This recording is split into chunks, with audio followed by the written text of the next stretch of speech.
Serial के आने वाले एपिसोड में एक ऐसा जबरदस्त ट्विस्ट देखने को मिलने वाला है जिसने पूरे परिवार की जिंदगी बदल कर रख दी है। कहानी में एक नए शख्स की धमाकेदार एंट्री होती है जिसकी किसी ने कल्पना भी नहीं की थी।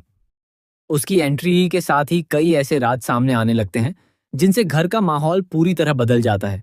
दूसरी तरफ कर्ण और गौतम के बीच वैष्णवी को लेकर तनाव लगातार बढ़ता जा रहा है। गौतम अपने बेटे नकुल की शादी वैष्णवी से हर हाल में करवाना चाहता है, जबकि कर्ण इस रिश्ते को किसी भी कीमत पर स्वीकार करने के लिए तैयार नहीं है। गौतम पूरे उत्साह के साथ शादी की तैयारियां शुरू कर देता है। घर में खुशियों का माहौल होता है, लेकिन कर्ण के मन में कुछ और ही चल रहा होता है। वह ठान लेता है कि वैष्णवी इस घर की बहू बनकर कभी नहीं आएगी। इसी नफरत में वह एक ऐसा खतरनाक कदम उठा लेता है जिसकी किसी ने उम्मीद नहीं की थी। कर्ण अपने लोगों से वैष्णवी का अपहरण करवा देता है ताकि शादी हमेशा के लिए रुक जाए। उसका मानना होता है कि अगर दुल्हन ही नहीं मिलेगी तो नकुल और वैष्णवी का रिश्ता अपने आप खत्म हो जाएगा। शादी वाले दिन अचानक वैष्णवी के गायब होने की खबर पूरे परिवार को हिलाकर रख देती है।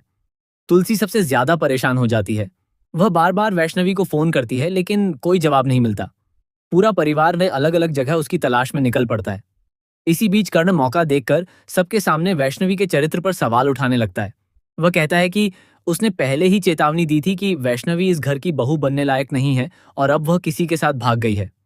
उसकी बातें सुनकर कुछ लोग भ्रम में पड़ जाते हैं, लेकिन गौतम कर्ण की बातों पर बिल्कुल भी भरोसा नहीं करता। गौतम गुस्से में कर्ण को फटकार लगाता है और कहता है कि वैष्णवी ऐसी लड़की नहीं है। उसे पूरा यकीन होता है कि उसके साथ कोई बड़ी साजिश हुई है। वहीं नकुल वैष्णवी की चिंता में पूरी तरह टूट जाता है। उसे बार बार यही डर सताने लगता है कि कहीं वैष्णवी किसी मुसीबत में तो नहीं है। वह हर जगह उसकी तलाश शुरू कर देता है और किसी भी कीमत पर उसे सुरक्षित वापस लाने की कसम खा लेता है। दूसरी ओर तुलसी भी हार मानने वालों में से नहीं होती।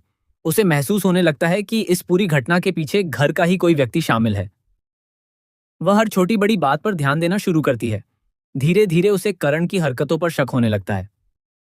कर्ण की बेचैनी, उसके बदले हुए व्यवहार और बार बार वैष्णवी के खिलाफ बोलने से तुलसी को यकीन हो जाता है कि